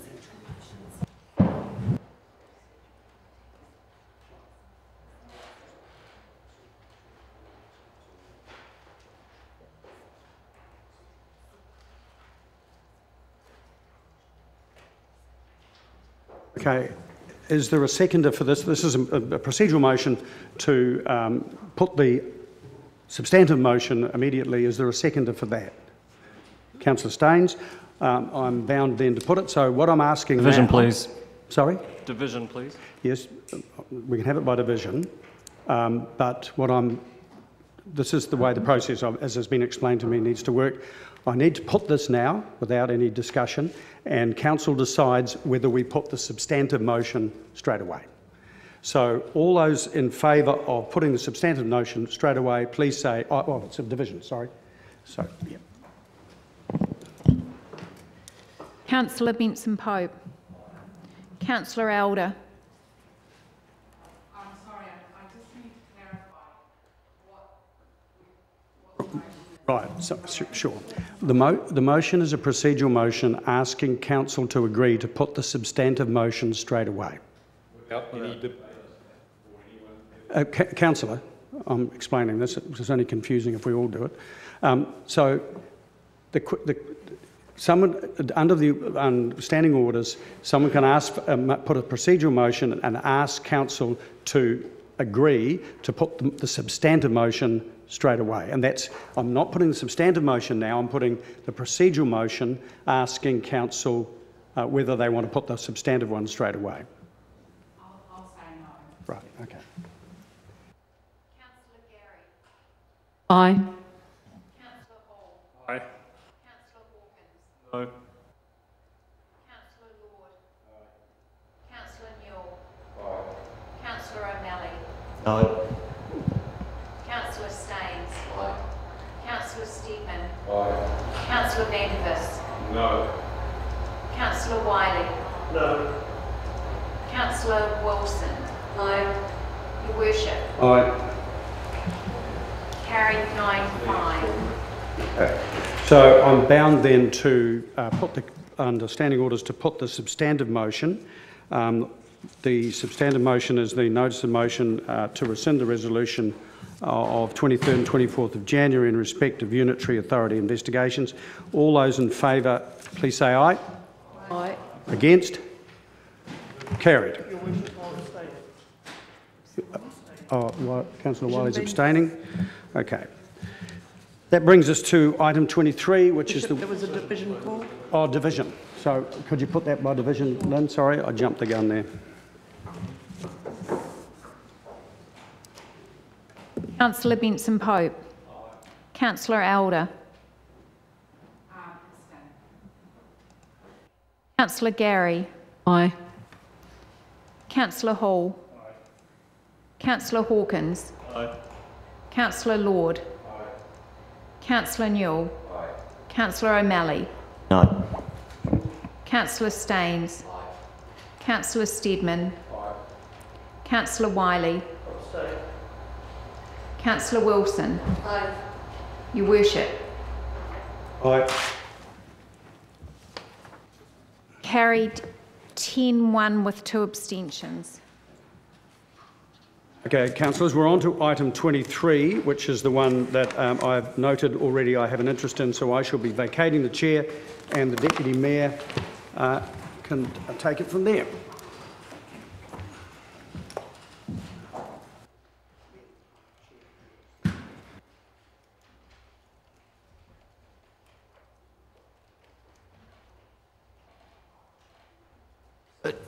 On to item 22, notice of motion, 23, notice of motion for a proposed rule change for Local Government New Zealand. You're moving it, Councillor O'Malley. Do you have a seconder? Councillor Newell. I just, as with the previous item, because this is not a paper from staff, questions are not have to come through me as chair and I'll determine where they go. Okay, so Councillor O'Malley, would you like to introduce it? Thank you very much, Mr. Chair. This notice of motion comes in response from a request from the CE for councillors to submit any requests they have for remits for the upcoming LGNZ meeting. Dr Bidrose informed us at the Council ELT meeting on April 2nd that if any councillors wanted any rule changes to be considered, they must submit that request as a notice of motion at the next council meeting. I stated at that meeting that it was my intention to have this request for a rule change to be brought forward and duly submitted to this motion to be considered at this meeting. This motion that asks that LGNZ consider that their president's position could be filled by a person who has very recently been an elected official but no longer holds that role. The specifics of whether they are exclusively a mayor or a chair, or could also be a past councillor, is less important to me, and I'd be happy to modify the wording if that was felt necessary. This rule change requests that, in the context that the current rule states that the President of LGNZ must be an elected official. This could be a councillor, but the preferred practice has been for it to be a chair or a mayor of a council, so that is why, and currently the wording says mayor or chair. However, the practice in choosing an incumbent mayor or chair for position has been raises the logistical problem. It's universally held, and indeed was part of our city's submission to the Remuneration Authority, that a mayor's job is a full-time commitment. I believe this is particularly true of a city. Yet the position of President of LGNZ requires that that person be available for at least 2 working days a week and sometimes more. This then presents an issue. It's my opinion that it's simply not possible to perform the duties of a full-time job or taking on the duties of a less than a half-time, or not less than half-time job. In other words, I feel no mayor or chair can perform their full obligations of their duties while taking on the additional tasks associated with the President of LGNZ. Therefore, I believe that when considering the workload alone, the President of LGNZ must be able to commit themselves to the job without any additional encumbrances.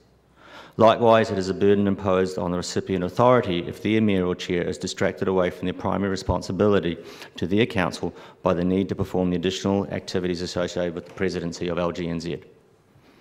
There's also another issue, and that is one of conflicted interests. The opportunity and problems that face each council in New Zealand are sometimes shared but are often unique to each council.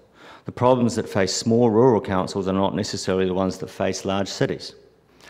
A President of LGNZ needs to respond to the collective needs of all councils and can be influenced by the loudest of these councils.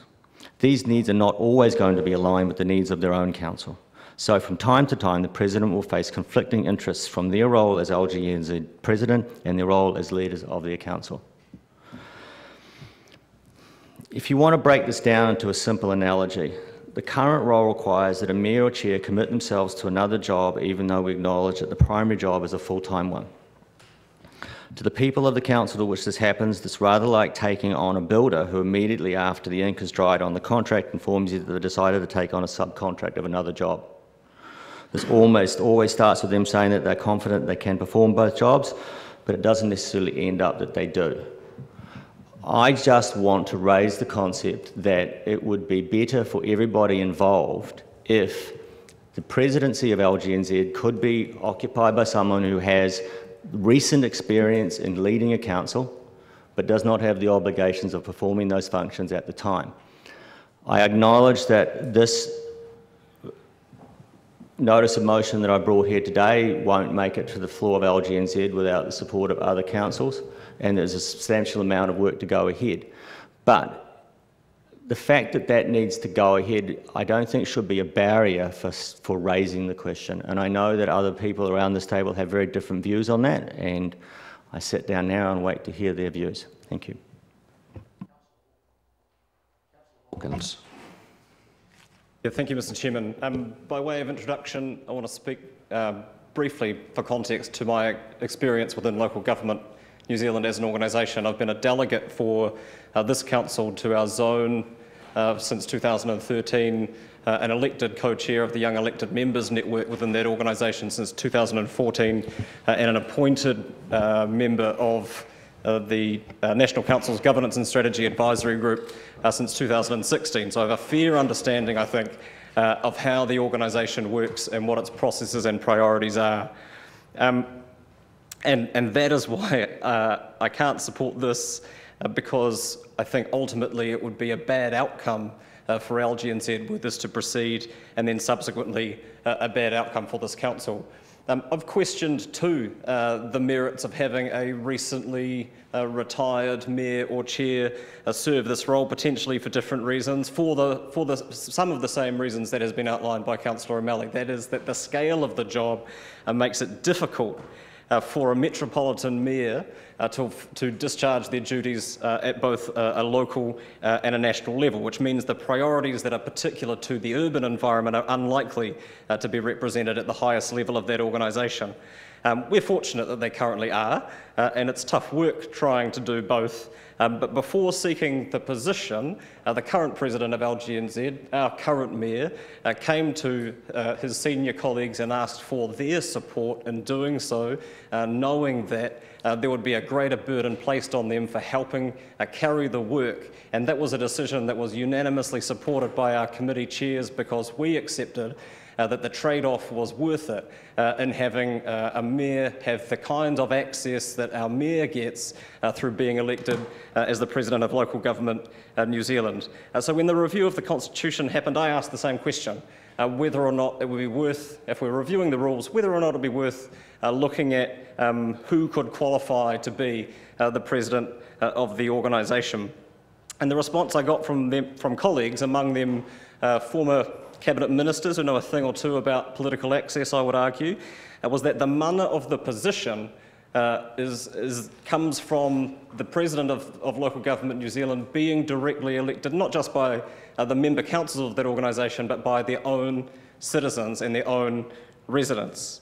And so why would anyone give their precious time, as a Cabinet minister or even a Prime Minister would, is asked to someone who has no daily connection to the world of local government and the pressures that are upon it.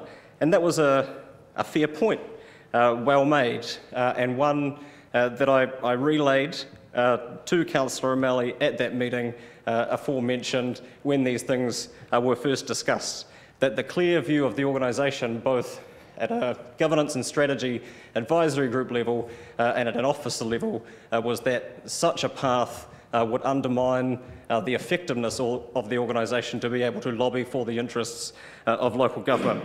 So in continuing to pursue this then, the councillor is doing so in full knowledge that the organisation believes that such a move would undermine the effectiveness of LGNZ to lobby on behalf of its members, of which we are one. And there are three options, I guess, as to why you would want to do that. One, that he simply doesn't agree with that view, and the councillor is entitled to disagree, but I'd like to know on what basis he would disagree with the assessment of those people. Two, that the councillor is prepared to accept a weaker organisation nationally in exchange for a pension plan for former mayors and regional council chairs. Or three, that the council is prepared to use the current president's national role as a political pinata for the disaffected and ambitious locally. But although I suppose there is a fourth option, and that's perhaps in keeping more with the general political trends we're seeing internationally, and that is something of a more isolationist worldview perhaps, that our national body is irrelevant because we here in Dunedin can fight our corner on our own terms. And I think if that is the case, that is a dangerous path and a naive one, because the most significant challenges we face, whether they're environmental, social, cultural or financial, are not unique to us. They require collective effort and creative solutions that we're dreaming if we think we can come up with all by ourselves, which is why, beyond all the other benefits that come with them, I'm supportive of us being actively involved in LGNZ as an organisation, and of looking outwards and working with our fellow travellers, whether that's mana whenua here at home, whether that's our sister city relationships in Shanghai and Edinburgh, whether it's the UNESCO Creative Cities Network, whether it's the range of stakeholder groups that we work with collectively to make the strategic framework that we have set with our community a reality. In all of these instances, we are stronger together, and now is the time for us to be strengthening those rather than weakening them, particularly not, in this case, in the interests of one member council of Local Government New Zealand, or worse still, one member on that council. Thank you. Councillor Newell. Thank you, Chair. I'm happy to second this motion. I see that there is value in possibly widening the pool to select a president for the LGNZ. No one is suggesting for a moment that we isolate ourselves from the body at all, as my colleague suggested. I am also aware, though, of the potential implications to our city and current mayor, and I balance this also with the benefits of having our mayor in this position. So I'm as yet undecided and looking forward to the rest of this debate. Councillor Elder.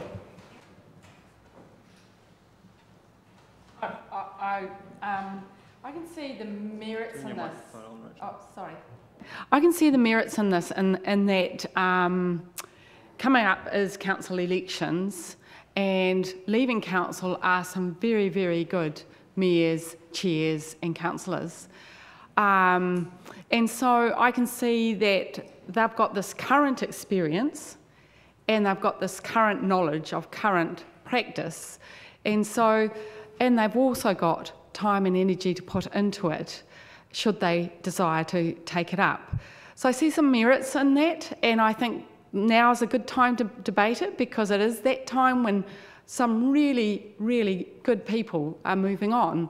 And I would like to be able to say that we could support some of those people to use their skills, knowledge and experience.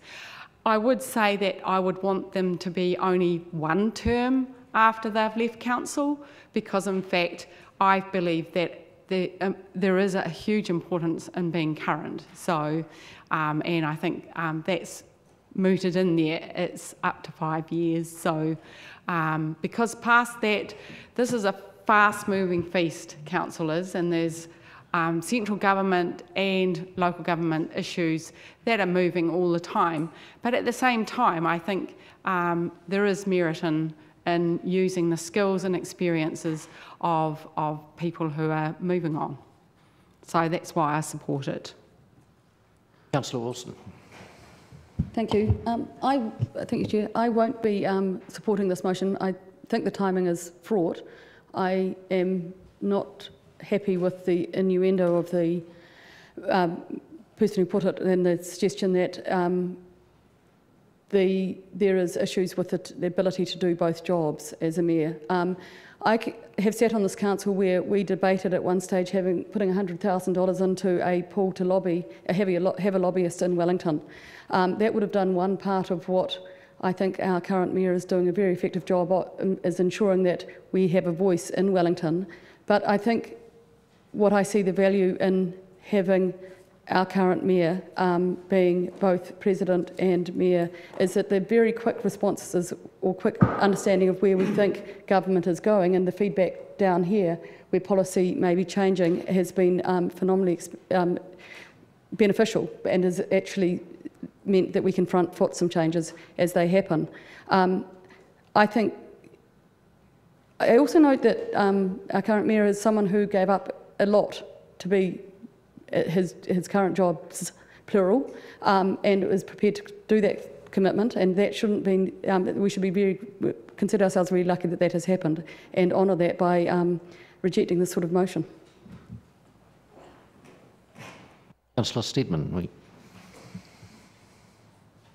Thank you. I have issue with the timing of this motion also, due to what is obviously going to be happening coming up very shortly later this year. Councillor O'Malley mentions that the mayor's job is a full-time job. I agree. So what is a full-time job? Is that 9 to 5, Monday to Friday? We all know that the mayor's role is not only Monday to Friday, it's actually 24/7. You're in the public eye all the time. So I go away from the Monday to Friday, 9 to 5. It's not working at LGNZ as a current mayor, or maybe a city councillor. Still work as you're rubbing shoulders, lobbying, representing your city. This gets action. Writing letters does not get action. Rubbing shoulders with these people helps us get what we want for the benefit of our city.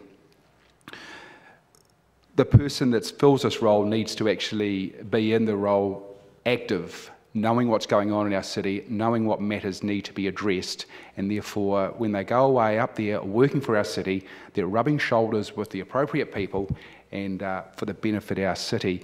And obviously if it's the benefit of our city, it's the benefit of our ratepayers. So obviously you can get the gist of where I'm going. I won't be supporting this motion. Thank you. Councillor Gary. Thank you, Councillor Staines. I won't be supporting this motion, and there's a number of reasons for that. First of all, I think it's the most inappropriate timing leading up to the election. I also think it's inappropriate coming from our council, given that our current mayor is in the position of President of Local Government New Zealand. So let me go on to what I do think about the position and two roles. I was Zone 6 rep for community boards and on the National Council, which took me to Wellington on a regular basis, which overlapped with our Mayor being elected as the President of LGNZ. And I saw firsthand the mana that he had in Wellington, has in Wellington. I saw the mana that our city, because he is also the Mayor of Dunedin, as well as President of LGNZ, had and has in Wellington. I saw that he had direct line to the PM. He came into a meeting on occasions having just come from talking to the Prime Minister, and that he has a direct line to government ministers. That does not hurt our city, that helps our city. I want to address the elephant in the room, and that is that there are people in the community that this motion will appeal to, because there are people in our community who think that doing both jobs means that we're missing out. It could not be further from the truth, in my experience. Mayor Cole, being Mayor of the city and local government President, enhances both roles, in my view, and what I've experienced and seen. And it also gives us as councillors who supported him in taking on that role the opportunity to step up. And my colleague, Councillor Steedman, talked about full-time roles. I've always been very clear about my view of being a councillor being a full-time role. And we have all had an opportunity to step up in our roles. We have some interesting rules and standing orders around our council table where we, for example, if you're a deputy chair, you can't chair a meeting if the chair is there, etc. And so with our mayor absent, that has given us all an opportunity to step up in our particular roles to assist. And to also, that's part of our professional development, opportunities we would not have had he not been in the role of Local Government New Zealand. I've witnessed also the mana he has as Mayor of the city, and because he's President of LGNZ, in terms of our sister city relationships, and that is very clear. So rather than detracting from his role as Mayor, I believe it has enhanced it. And I believe that it is totally inappropriate at this time for this council to be putting this motion forward. Another council, another time, perhaps, but not this council at this time.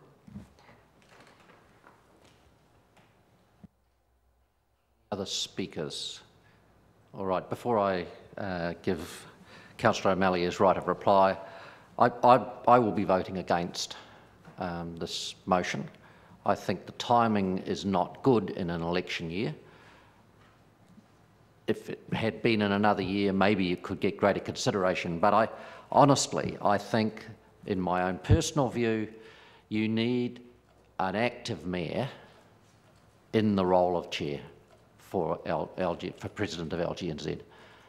They need to be immersed in the process, not someone who has retired from the process, so to speak.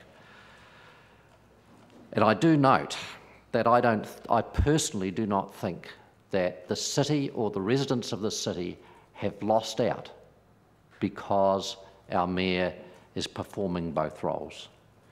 In fact, he did ask all of us, has been mentioned, that he asked all chairs, and in fact he asked council, but asked chairs before that, whether we would step up and support him in doing extra workload if he was unable to manage those things while he was in the role. And we agreed to that unanimously. The chairs definitely agreed to that unanimously. What have we got in return for that? I believe the city has got a much bigger profile as a result. We have the ear of government through Dave's role, because he gets to speak to people that he would not normally do. And while he's there often to speak about issues at the national level, it gives him the opportunity to discuss our local issues. So I believe as a community we have gained considerably out of both. I am holding both roles, and I think personally any city whose mayor gets the opportunity to be president of LGNZ should support that, because it does have a significant effect. Councillor Benson-Pope. Thank you, Mr. Chairman. I'd like to support those words. I think this has been an unfortunate chain of events. It seems to me that the background we had from those people who had some high level of involvement with local government New Zealand make it quite clear the importance of the currency and the role, and you've just referred to that again. This is all about the mana that people hold, and they need to be current, in leadership, and preferably a mayor of mostly the big urban agglomerations. There can't be many cities in the country who've been as fortunate as we have in recent times, but you can guarantee that other cities and other mayors and other councils would love to have their mayor sitting chairing Local Government New Zealand. The level of access is to die for, actually, but in both directions we've been lucky to have an amazing level of contact with pretty much everyone in government and in government departments, and that information has flowed in both directions. So I think, as was intimated by a previous speaker, this is an unfortunate, the motion is an unfortunate dog whistle to the ignorant and ill-informed. It is of amazing value to the residents of this city that our mayor has been honoured to be elected by his co-politicians in local government to fulfil this role. And it wouldn't just be churlish of us to downgrade that, it would be downright stupid. No other speakers? Councillor O'Malley, your right of reply. Thank you, Mr. Chair. I don't think I put this forward with the intention of necessarily winning today, but I just want to address the timing issue, because it's been intimated that somehow I've been nefarious in my behaviour. The issue is, I attended a meeting on April 2nd and was informed that if you have anything you want to say and brought forward to LGNZ to be discussed, you must bring it here today and you must bring it forward as a notice of motion. I have simply done nothing more than follow the process that I was told to follow. And for those of you who are implying that I have done something differently, I would ask you, what did you do in the previous motion when you shut down debate before we even got to the vote? I'm not impressed by the implication that somehow I'm not impressed. No. Standing Order 20.12 is quite clear as to what the scope of a right of reply is. It's to respond to arguments that have been made in the debate. It's not an opportunity to relitigate debates, albeit debates that didn't happen. And I supported the councillor on that, but this isn't the forum to have that by other means. I uphold it. I acknowledge that, and I apologise and withdraw that comment. So the point is, this is not here for me to manipulate the situation or to do an early electoral campaign issue. It is simply, this was the day it was going to always come forward if it was going to make this meeting. I am interested in the idea that His Worship ran this idea past the chairs, and the chairs decided at the chair's ELT meeting to accept his going forward for this position, because we had been informed throughout the whole period of this triennium that no decisions were ever being made in that meeting that were not being made for the rest of the council to see. So it's very interesting that people who were there that day said that a decision was in fact made. As one of the people who has raised that, I've made it very clear in my remarks that it wasn't a decision, and just that we had personally and individually been asked whether we would support the concept, and we said that we would. There was no decision made, and nobody here has suggested that there has been one. That is my memory, so I uphold that. it is true that obviously there wouldn't have been an ability to have a decision, but it was also clear a discussion was had. Now, and it's very good that Councillor Hawkins reminds us of that, because he said in his speech that he had already told me at a council ELT meeting the reason that we shouldn't go forward. And of course we now know that these meetings are not places to make those decisions, that in fact this is the venue in which those decisions are made, and that's again why this has come forward here. Has not been an act of rebellion by what I would call a junior colleague, given that apparently there are senior colleagues still on this council, according to those who have been speaking today. It is not an act of rebellion, it is simply merely following the process that I was informed to follow by the Chief Executive. You will also note, and I will not continue on this, I have not mentioned the Mayor's actions himself. I have not mentioned whether he has performed this function well or not. Some have seemed to have taken it that this is in fact the reason I've put this forward. I'm not going to extend it to whether or not the Mayor himself has performed his function well or not. This simply sits out there as an idea. Can you perform both the mayoralty and chair of a council and president of LGNZ without forms of distraction that must interfere with the ability to perform both roles? The idea that you could have been elected within the last 5 years, do you become stupid upon leaving your seat? Because the mana surely should not go away just because you are no longer the mayor. If you step down, don't seek re-election, have you now become an unworthy person, a person of no regard? Because what I'm suggesting is that you are eligible to be president within 5 years of having occupied the seat. And that means you basically have gone either on the last election or halfway through to the next triennium. Any more out than that, I agree with everybody else. You'd be too far away. You would have hit a use-by date, if you want to call it that. But I don't see how a person who has recently occupied a mayor or chair's position would not carry the same mana as someone who's in it right now. And I really don't believe, politics in New Zealand moves with such rapid speed that within 2 years of leaving, you'd have no idea what you were talking about. This request is lost. I mean, I know that it's not going to go beyond this chamber. But I still think it's valid, and I still think that it's worthy of raising. And I hope at least it gets out of this chamber to be considered by other people. Thank you. All right, councillors, I'm going to put it. Division being called. Councillor Benson-Pope. Councillor Elder. Yes. Councillor Gary. No. Councillor Hall. No. Councillor Hawkins. No. Councillor Lord. No. Councillor Newell. No. Councillor O'Malley. Councillor Staines. No. Councillor Steadman. No. Councillor Wiley. No. Councillor Wilson. No.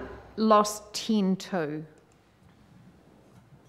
Okay, moving on. That brings us to the end of the public session, so I will move that the meeting move into confidential for the reasons outlined in the agenda, pursuant to the provisions of the Local Government Official Informations and Meeting Acts 1987, and that Richard Blakey and Mike Collins as members of the Code Steering Group and project team members Chris Ford and Andrea Kidlaw be permitted to attend the meeting for item C5 to provide assistance in relation to the matters to be discussed. Seconded, Councillor Hawkins. All in favour? Against? Carried. We'll adjourn for 5 minutes.